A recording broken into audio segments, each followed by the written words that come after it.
Purwomadaya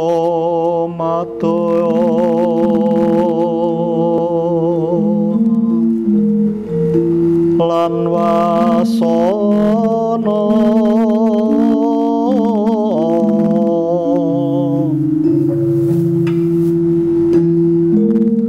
tan kendata. Saya sudah belajar tembang itu sejak saya umur belasan tahun ya, kira-kira masih SD waktu itu. 10 tahun saya sudah belajar tembang. Umur 13 tahun saya sudah ikut lomba nembang dan nyanyi ya. Kemudian untuk tembang itu sudah saya nikmati sejak saya kecil gitu ya.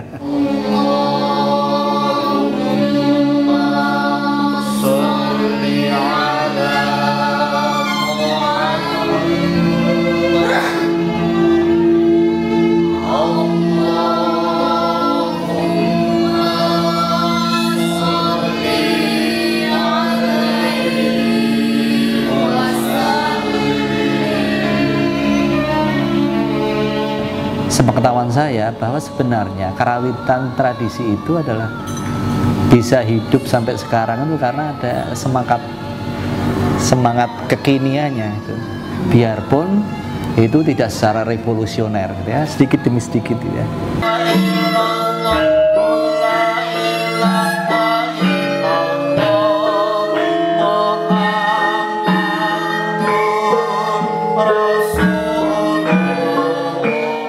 Saya yakin bahwa di Jawa itu ada satu istilah atau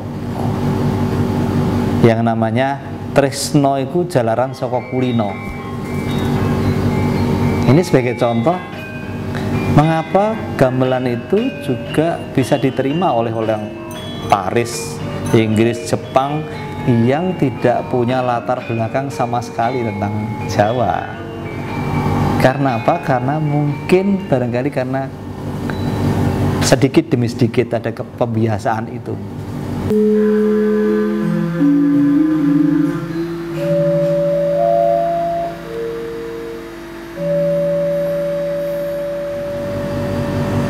Oke.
Memerankan pria Madan, salah seorang anak Arjuna.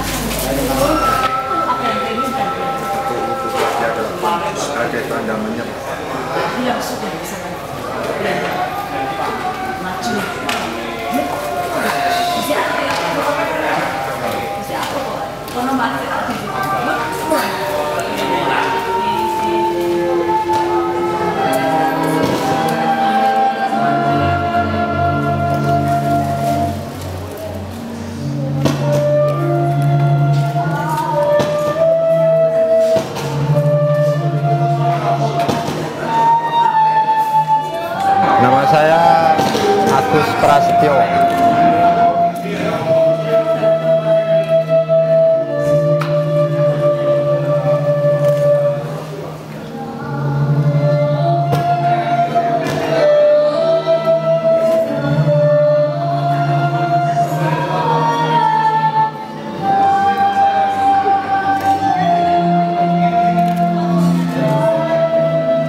kenapa saya membuat ini, itu selalu di awal selalu kita mencoba berdiskusi. Dan itu kadang-kadang juga tidak hanya datang dari saya secara sepihak, tapi dari penari-penari, pemusik maupun komposer itu mereka juga memberikan input-input untuk memperkaya kedalaman dari karya ini, sehingga tidak semata-mata oh ini saya gitu, enggak. Nah ini apa desain apa ini? Model. Nah gitu. Oh, menarik ini. Menutup mata dan telinga. Menutup mata dan telinga. Message yang sebetulnya selalu saya coba tanamkan dalam setiap karya saya adalah message love and peace. Itu selalu yang ini coba saya ungkapkan, meskipun itu bertemakan perang, bertemakan seorang yang memiliki power yang besar, tapi love dan peace itu menjadi message terakhir bahwa itu yang harus kita pegang di dalam hidup ini. Jadi sebagaimana style dari setiap karya yang kebetulan saya bikin adalah salah satunya, pertama adalah vokal. Jadi semuanya menggunakan vokal itu sebagai media ekspresi dari penari, sehingga penari di sini dituntut memiliki kemampuan vokal yang prima. Karena di samping menari, mereka juga harus memiliki kemampuan suara, bernyanyi ataupun nembang dalam tradisi Jawa yang bagus. Karena kalau mereka tidak bagus nembang sambil menari dan menembang, itu adalah butuh skill tersendiri yang memang susah. Itu yang selalu kami tanamkan, kita latihkan secara detail. Di samping itu, yang lainnya juga adalah selalu berbase dari tradisi Jawa, berangkat dari situ. Kemudian yang ketiga adalah mencoba mengangkat isu-isu mutakhir, artinya isu global yang ada sekarang, meskipun cerita yang diangkat itu adalah cerita-cerita di masa lampau, cerita-cerita legenda sejarah ataupun cerita epik seperti Mahabharata, Ramayana. Dan ini kebetulan Arok adalah kisah legenda ataupun sejarah di masa lalu dari bangsa Indonesia, tetapi bahwa peristiwa itu memiliki value atau nilai yang universal sampai dengan masa yang sekarang ini maupun masa yang akan datang. Mas Wasi seorang yang tegas dengan baik waktu ataupun mungkin koreografer serta karakter yang harus kami bawakan. Kita harus memang benar-benar konsen dengan hal itu. Dan yang saya sukai dari Mas Wasi adalah metode yang Mas Wasi berikan kepada kita ketika kita berproses. Pasti ada selalu sesuatu yang baru ketika kita berproses, baik dari menyampaikan koreografinya, proses bagaimana kita mencapai sebuah karakter yang diinginkan. Itu selalu ada sebuah proses yang sangat menarik, dan itu mungkin juga baru buat saya, menjadi pengalaman yang sangat luar biasa bagi saya. Saya kira kalau saya itu, untuk saya pribadi ya, saya berkarya itu tidak memikirkan berapa saya harus dibayar, tapi ketika karya itu hadir di masyarakat, itu pasti masyarakat akan memberikan respon, imbal balik. Nah, itu kadang-kadang juga fluktuatif. Banyak karya-karya saya yang sudah digunakan dalang-dalang terkenal, misalnya Entus, ataupun dalang-dalang yang di daerah itu banyak sekali, ataupun digunakan oleh pihak-pihak lain, tapi kadang-kadang juga nggak kembali kepada saya untuk masalah penghargaan tentang profit itu. Jadi ada kepuasan tersendiri ketika karya itu harus saya lemparkan ke masyarakat. Memang diakui atau tidak, memang iklim kita di sini ya, khususnya mungkin seni-seni seperti kita, dalam arti seni tradisi kita atau kontemporer, musik eksperimen kita, memang setahu saya memang sampai sekarang masalah sebagai penghargaan ataupun hak cipta itu memang, mohon maaf, masih kalah dengan musik-musik umum seperti musik pop dan sebagainya. Itu memang perhatian untuk kita kelihatannya, setahu saya aja memang kurang gitu. Jadi masalah cipta itu kelihatannya memang malah bisa dibilang nggak ada itu. Ya, sebuah kerja besar dan kerja yang berat memang, tetapi bahwa kita juga boleh bermimpi. Sebuah mimpi tentang seni Jawa itu sendiri kembali menjadi milik masyarakat Jawa. Karena sering dikatakan orang bahwa masyarakat sekarang Jawa dalam generasi-generasi tertentu sudah sudah tidak mengerti lagi bahwa mereka memiliki itu. Bahkan mereka sudah tidak merasa memiliki, melihat seni Jawa menjadi sebuah dagelan atau lelucon sekarang ini.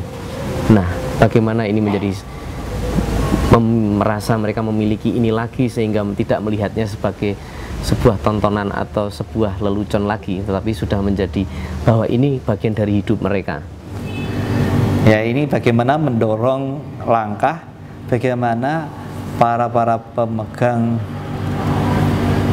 kekuasaan di media itu bisa bersatu padu dengan kita semua, karena kita tujuannya adalah bagaimana kekayaan budaya kita itu hidup mampu berada di